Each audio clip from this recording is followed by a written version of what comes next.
Unless you're a Kevin Harvick or Denny Hamlin fan, I have some rather relieving news for you to hear. The 2020 NASCAR Cup Series regular season is over. That means we're finally one step closer to crowning a champion and ending this crazy time in history. But still, that's 2 months away. Before that, the calendar leads to one of the more intense statements in motorsports: playoff racing. I know this is giving you guys chills already, flashbacks to Jimmy Johnson completely choking at the Charlotte Roval, but nonetheless, we have 16 drivers that have ambitions of hoisting the silver prize in Arizona. These are their stories. Unlike the two champions washed up and ahead of them in age, Kevin Harvick just continues to defy Father Time. He's on track to demolish career numbers in every category besides laps led. Rodney Childers has also further pedestaled himself as one of the genius masterminds on top of the box. The Elite 26 race stretch, which included the regular season championship, has Kevin Harvick with a record 57 playoff points. He could sit out the first race at Darlington and still be a good 10 to 15 points above the cut line. In other words, it's next to impossible to knock Kevin Harvick out of the championship race.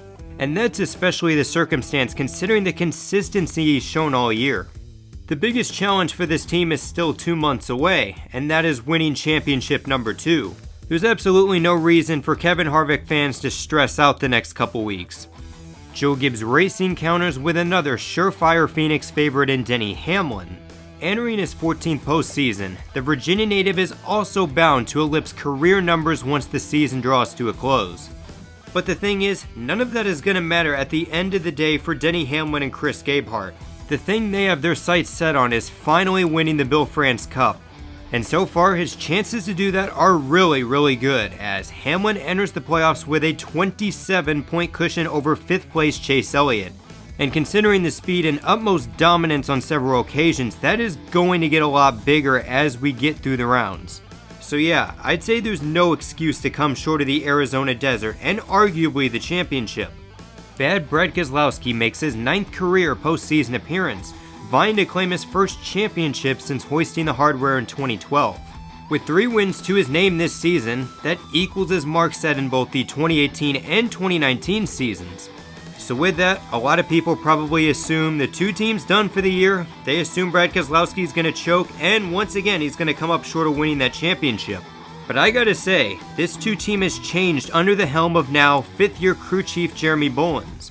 While not a heavyweight alongside Harvick and Hamlin, Brad Keselowski has been as consistent and just as much as a contender from week to week. I think it's going to be very hard for him to choke once again in the round of 12, and I think if he makes it to the round of 8, this is going to play very well into the 2 teams' favor, especially considering how good he is at both Kansas and Martinsville. Teammate Joey Logano has also been at the forefront of the Penske charge. He's won stages and led laps, but there's still one thing keeping the Double Deuce back from really emerging and competing for this championship, and that's his 22 race streak of social distancing from victory lane. It's kind of surprising one of Paul Wolf's race-stealing strategies just hasn't worked out. The good news is, this is 2020.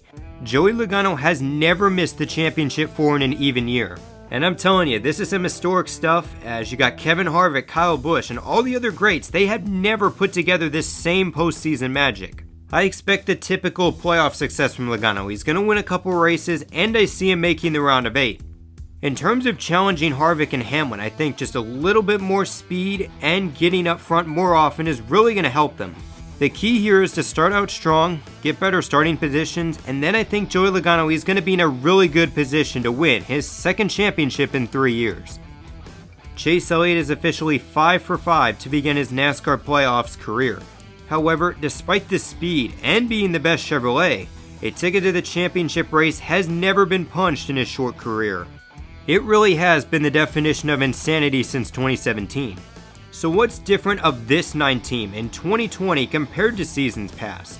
For one, I look at the consistency and overall depth compared to 2019. Last season was a mirage of parts failures, wrecks, and engine issues, which ultimately led to another embarrassing round of 8 elimination. Chase Elliott also seems more matured, and is a bit closer to Keselowski, Truex, and Logano as the best of the rest besides Hamlin and Harvick. This should finally be the year Hendrick Motorsports returns to the championship 4. But then again, you have to remember, absolutely do not forget the guy calling the shots for Chase Elliott.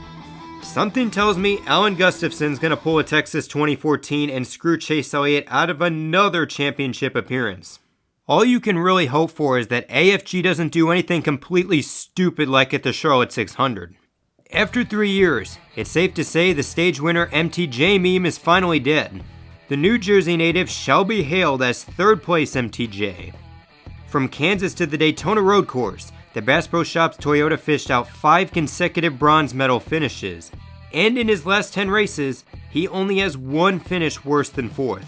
James Small is finally settling in as crew chief, and the 19 team has built some rather impressive momentum going into the playoffs. Like I stated in July, the only thing missing is those lights out MTJ performances of sheer dominance. If he can start leading more laps than Harvick and Hamlin and start getting these wins, he is surely going to Arizona with a chance to win his second championship. Or of course, he could continue to finish third and just win the final race. After all, it seemed to work out pretty well for Kyle Busch last season.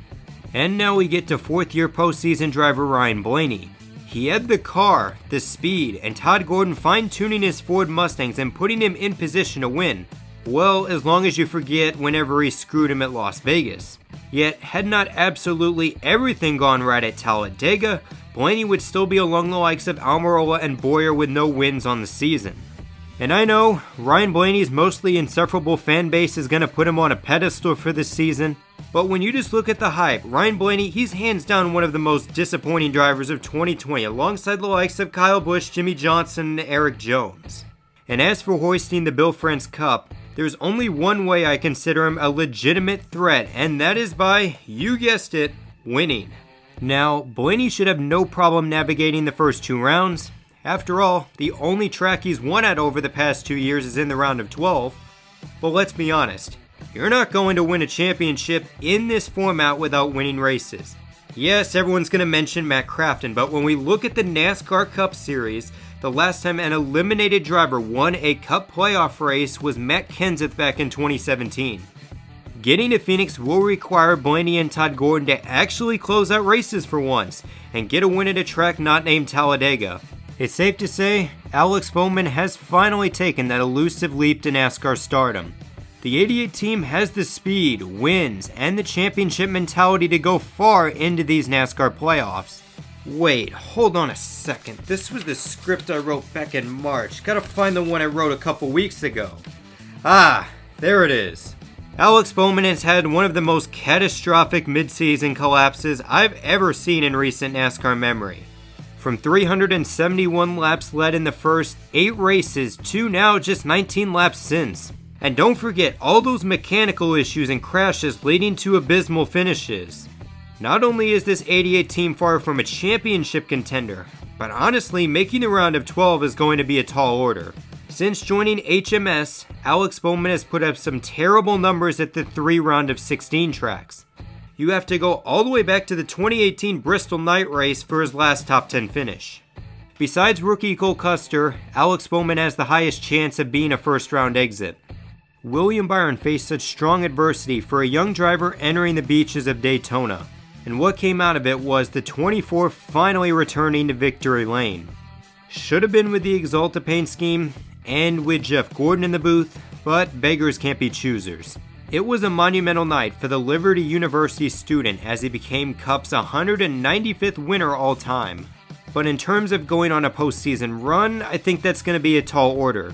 The 24 teams struggled throughout the regular season. In fact, it took them 24 races to get their first top 5 on the year. And I think what we've seen with Kyle Busch and some other drivers is practice has really hurt William Byron.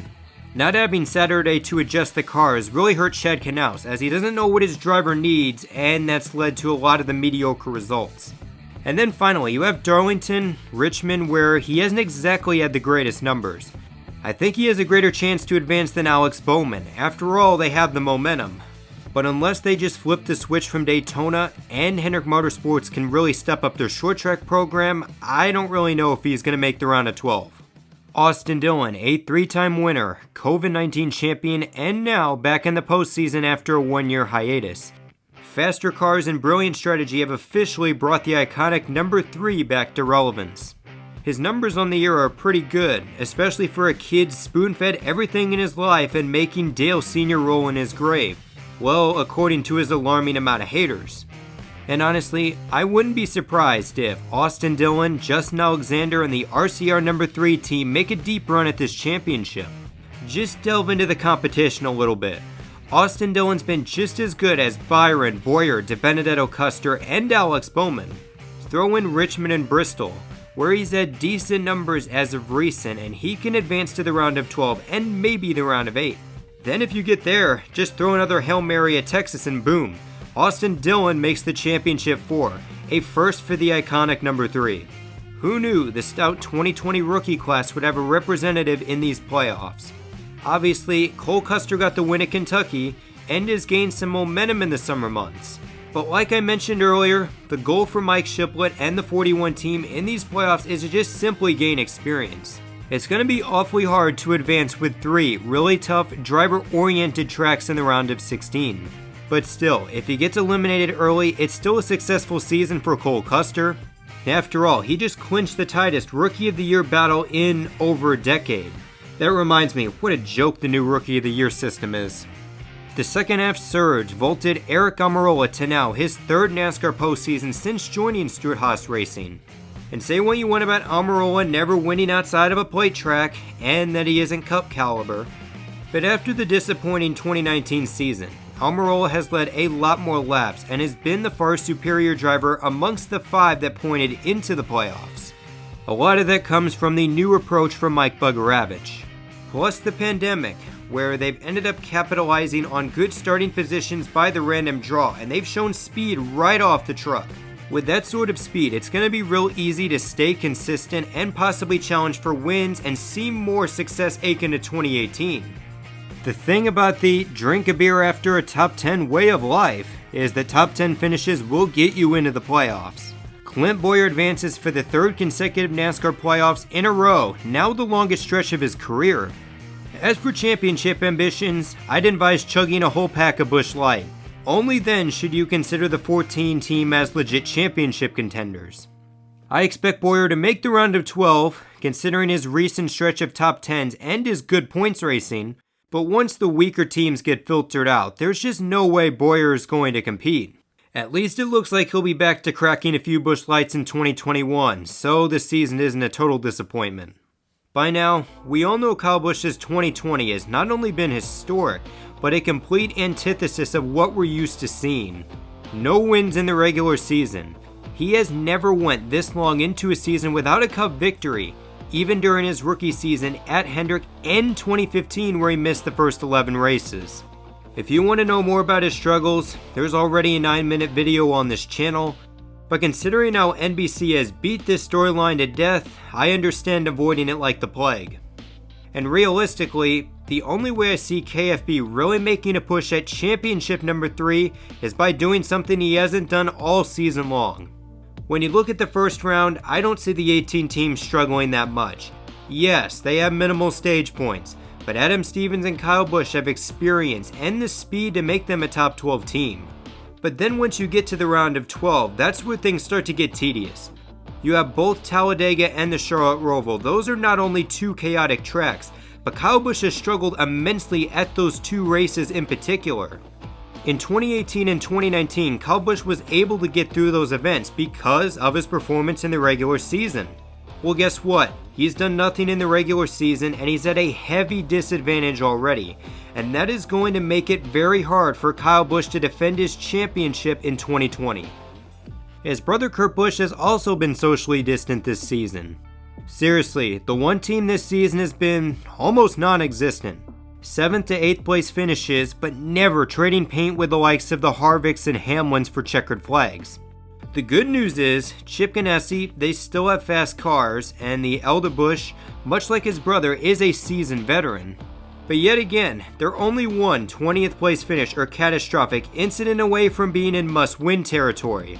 And if you remember, a bad race at Las Vegas ended up setting the tone for the entire playoffs, and 2 weeks later Kurt Busch was eliminated in the round of 16. They've got to avoid those issues, they've got to put together races, and if they can do so, I see the Outlaw making a decent playoff run. It's incredible to see how far Matt DiBenedetto has progressed up the NASCAR ladder. From driving a crash-prone equipment car at BK Racing to an established, iconic organization in the Wood Brothers. Now, nearly 2 years after taking a big chance on himself, Matt DiBenedetto enters his first NASCAR playoffs as the 16th seed. In terms of going deep into this playoffs, I think that's going to be a tall order for this team. You gotta think, they started really good in the spring months and into the early stages of NASCAR coming back. But in the summer months, they really faltered off, and you could tell over the past couple weeks at Michigan and Dover. But regardless, this is still a big thing for Matt DiBenedetto's career. After all, he can say he beat Jimmy Johnson out for a playoff spot in his farewell season. And so there they are, the 16 gladiators that are going to fight it out over the next 9 weeks to get to the championship race and fight for the Bill France Cup. So how do I see this postseason playing out? It's time for some epic predictions for the 2020 NASCAR Cup Playoffs. So the first round, like I said, it's a lot of drivers' tracks in Darlington, Richmond, and Bristol. Therefore, I see experience playing in a role into who advances and who gets eliminated. Matt DiBenedetto, William Byron, Cole Custer, and Alex Bowman will all come up short of making the second round. And then as for the round of 12, you got Las Vegas, Talladega, and the Charlotte Roval. This is going to be the more chaotic round in these playoffs, and I think that is going to leave some big names left on the outside looking in. I have Kurt Busch, Austin Dillon, Clint Bowyer, and yes, Kyle Busch is going to get eliminated in the round of 12. That'll mark the first time since 2014 that he hasn't made the championship 4 or even made the round of 8. So then that leaves the 8 best teams of the NASCAR Cup Series garage as they're going to tackle the likes of Kansas, Texas, and Martinsville. And I know a lot of fans are going to be upset, but for the 4th consecutive year in a row, I have Chase Elliott missing out on the championship 4. Aric Almirola, Ryan Blaney, and Joey Logano will also come up short of competing for the championship in Phoenix. So then that leaves the championship 4 as I see Brad Keselowski winning Kansas, Kevin Harvick winning Texas, and then Martin Truex Jr. will dominate at Martinsville and punch his ticket into the championship race. And then, because of his consistency and his immense amount of points built up, Denny Hamlin will make it as the driver on points. Either way, I'm expecting this to be a hectic playoffs, especially as we have Bristol, the Charlotte Roval, and Martinsville all as cutoff races. This is going to be a great 2 months, well, as long as you ignore the NASCAR playoff haters. So anyways, this is NRF signing out, and just remember, life's a beach, and then you drive.